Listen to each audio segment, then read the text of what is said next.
Oiê, paz, irmandade. Tudo bem aí? Tudo bem com vocês? Tô bem cansada. Teve culto ontem e depois de 12 dias a gente tá derrubadinho. Tô bem mole e devagar. Então vamos lá. No vídeo anterior eu já tava meio cansada, que foi o primeiro que eu gravei hoje, depois desses 12 dias. Quem tava lá sabe do que eu tô falando, mas foi bem. Louvado seja o nome do Senhor. Bora orar, bora falar com o Papai do Céu. Deus, bondoso, todo-poderoso, Senhor nosso, aquele a quem nós amamos. Oh, Senhor, nos livra de tudo aquilo que nos afasta de Ti. Nos traz para uma fé verdadeira, como já ouvimos na Tua palavra, uma fé não fingida. Nos ajuda a ser, e não somente parecer ou falar que somos. Tem misericórdia de nós e nos molda à luz da Tua palavra. Em nome de Jesus. Amém. Aproximei aqui, porque depois fica mais fácil. Quem sabe a gente usa isso aqui para vocês conseguirem visualizar lá quando tiver. Acho que assim até fica melhor, né? Fica grandão. Quando tiver para capa lá do vídeo, fica mais fácil visualizar qual é o capítulo. Bora ler então? Eu acho que nós terminamos falando aqui das parábolas, né? Acho que vocês lembram. Eu acho que eu vou só levantar um pouquinho, senão eu me perco. Aí. Senão eu me perco, porque se ele não fica completo, aí é capaz de eu passar batido e ficar falando do texto e vocês não estarem visualizando o texto. Nós terminamos falando então das duas parábolas, que falava de substituição de uns e que ele iria colocar outros naquele lugar, hein? E agora, lembra que eu falei que tinha uma terceira parábola? É a parábola dessa daqui, ó, a parábola da festa do casamento. Elas precisam ser lidas em conjunto, né? Por quê? Porque nós terminamos falando sobre a resposta de Jesus às autoridades. Lembra? Com que autoridade você faz isso? Eles perguntaram, né? E aí ele mostrava como fazer parte do povo de Deus, né? E aí nós precisamos voltar aqui só pra gente ler. Deixa eu ver se dá pra ver. Deixa eu baixar um pouquinho. Só pra gente conseguir entender do que estava sendo dito ali. Do 42, aqui em cima, ainda mais um pouco. Do 42 ao 46, que é a parte da parábola anterior. Diz assim, é a resposta de Jesus, ó. Jesus lhes disse, vocês nunca leram isto nas escrituras? A pedra que os construtores rejeitaram tornou-se a pedra angular. Isso vem do Senhor e é algo maravilhoso para nós. Olha só, lá vem ele de novo, citando a própria Bíblia, que é Salmos. Isso é bem lindo, né, gente? 43. Portanto, eu digo que o reino de Deus será tirado de vocês. Ó, substituição. Será tirado de vocês e entregue a um povo que dê os frutos do reino. Eita, vou ter que grifar. Coisa linda. É do anterior, mas explica tudo, ó. Será tirado. O reino vai ser tirado, certo? E será tirado de vocês e entregue a um povo que dê frutos do reino. Aquele que cair sobre esta pedra será despedaçado, e aquele sobre quem ela cair será reduzido a pó. Mais uma vez está lá fazendo menção aqui, a letrinha a gente pode ler depois, porque ele insere outro versículo que é esse aqui. Aquele que cair sobre esta pedra será despedaçado, e aquele sobre quem ela cair será reduzido a pó. Quando os chefes dos sacerdotes e os fariseus ouviram as parábolas de Jesus, compreenderam que ele falava a respeito deles. Então eles entenderam, opa, ele está falando que nós vamos ser substituídos por outro povo. E aí eles procuraram um meio de prendê-lo. No entanto, tinham medo das multidões, pois eles consideravam Jesus um profeta. E aí Jesus veio dando sequência, e por isso que eu quis ler só para dar uma introduçãozinha. Jesus vem dando sequência, entendeu? Ele fala sobre essas parábolas aqui para explicar, ó, vai vir um outro povo, vai ser substituído, esse povo vai vir, não é da parte de vocês não, e eu vou substituir. E agora nós vamos ver aqui do 1 ao 14, é uma outra parábola, né? E do 1 ao 14 é uma continuação da resposta de Jesus para as autoridades. E aí ele continua falando nessa parábola, os fariseus então entendem que ele está falando sobre eles, que está acusando eles, né? Por que ele acusava? É a mesma coisa que faz com a gente, a palavra tem que fazer isso, ela tem que nos acusar, viu? Nós não somos bonzinhos não, a gente é tão quanto, ou pior, deve ser muito pior, né? Então a palavra de Jesus os acusava e falava o seguinte para eles, ó, vocês não estão vivendo, Vocês estão falando. E aí eles ficaram ali articulando contra Jesus, mas tinham medo do povo. Eles queriam fazer algo contra Jesus. Então, nessa parábola aqui, fica evidente que Jesus estava falando deles. E ia falar assim, ó, vou tirar vocês, líderes de Israel, e substituí-los. Isso faz lembrar a gente do que a gente está vivendo hoje, né? Faz lembrar.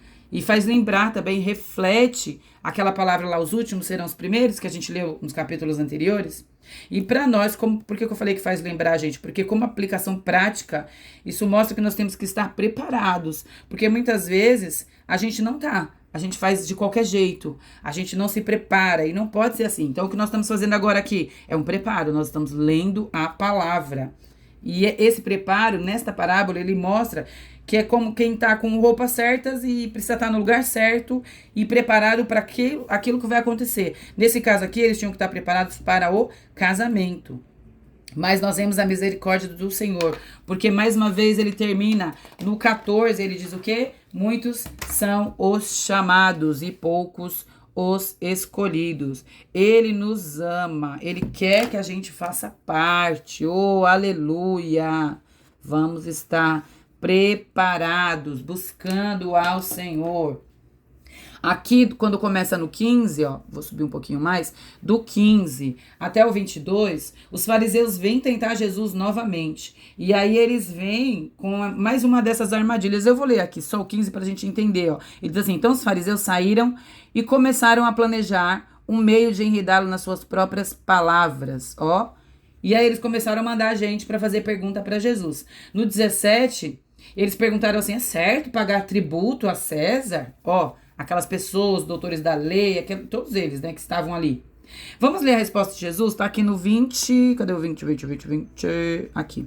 Tá do 20 ao 22, vamos ler, eu vou subir mais aqui para ficar mais fácil a visualização. Porque Jesus responde, ele vem respondendo essas perguntas. Eu fico pensando, né, Jesus, ele não parava. Eles vinham citando Jesus e Jesus respondia. E à altura, ele diz assim, ó. E ele lhes perguntou. Aí Jesus responde como agora? Jesus respondeu com mais uma pergunta. E eles lhe perguntou, de quem é esta imagem e esta inscrição? Lembra que eles perguntaram, é certo pagar o tributo a César? Ele falou assim, de quem é esta imagem e esta inscrição? Eles falam, de César. Responderam. Então ele lhes disse, deem a César o que é de César e a Deus o que é de Deus. E ao ouvirem isso, ficaram admirados e deixando retiraram-se. É impressionante. Jesus era toda a sabedoria, né? Ele não tinha sabedoria, ele era a própria sabedoria, né? E isso a gente vê aqui até o 22, foi maravilhoso. Ele já vem com essas respostas e eles vêm fazendo tentativas de levar Jesus a erro. Mas Jesus vem e responde tudo. E mais uma vez, aqui do 29, aí do 23, do 20 ao 22, até o 29 aqui, até aqui, essa parte, tudo são perguntas, né? E eles ficam perguntando, só que o que eles se maravilham é com a resposta de Jesus. Mais uma vez, eles perguntaram também do 20 ao 22 sobre a ressurreição, aí Jesus vem e responde. Do 29 ao 33, eles ficaram assim admirados também. Por quê? Porque Jesus, eles não criam vamos ler aqui, eu não vou conseguir não ler, não sei se eu leio, não vou ler não. É os saduceus. Lembra que eu falei que eles não criam na ressurreição, na vida após a morte? Eles só criam no Pentateuco, Gênesis, Êxodo, Levítico, Números, Deuteronômio, no Pentateuco, né? Então, Jesus usou essa parte da Bíblia, que na verdade era separada, então ele usou o próprio Pentateuco, para responder para eles. E Jesus explica todo o contexto anterior, usando essas palavras que eram o que eles criam. E não para por aí. Do 34 ao 40, os fariseus tentam mais uma vez pôr Jesus à prova. Então Jesus, ele decide acabar com todo aquele interrogatório. E aí sim, ele faz uma pergunta para eles de vez por todas. Que tá aqui no 40, eu acho que é aqui no 41, aqui, ó. Aqui, 41, aqui, ó. Do 41 ao 45. E aí Jesus é que faz uma pergunta. Vamos ler então? Eu não ia ler não, mas vamos ler. Do 41 ao 45, Jesus vem e diz assim, enquanto os fariseus estavam reunidos, Jesus lhe perguntou, o que vocês pensam a respeito do Cristo? De quem ele é filho? é filho de Davi, eles responderam. Ele lhes disse: então, como é que Davi, falando pelo Espírito, o chama Senhor? Pois ele afirma. Aí ele vem dizendo aqui, trazendo elementos para mostrar para eles quem ele era. O Senhor disse ao meu Senhor. E aí lembra dessa fala? Como que Davi fala isso aqui? Aqui ele cita uma fala de Davi, tá? Tá lá em Salmos isso aqui. O Senhor disse ao meu Senhor: assente-se à minha direita, até que eu faça dos seus inimigos um estrado para os seus pés. No 45. Se, pois, Davi chama Senhor, como ele pode ser seu filho? Ninguém conseguia responder-lhe uma palavra. E daquele dia em diante, ninguém mais ousava dizer-lhe uma pergunta. Eles não faziam mais perguntas. Ó, é maravilhoso.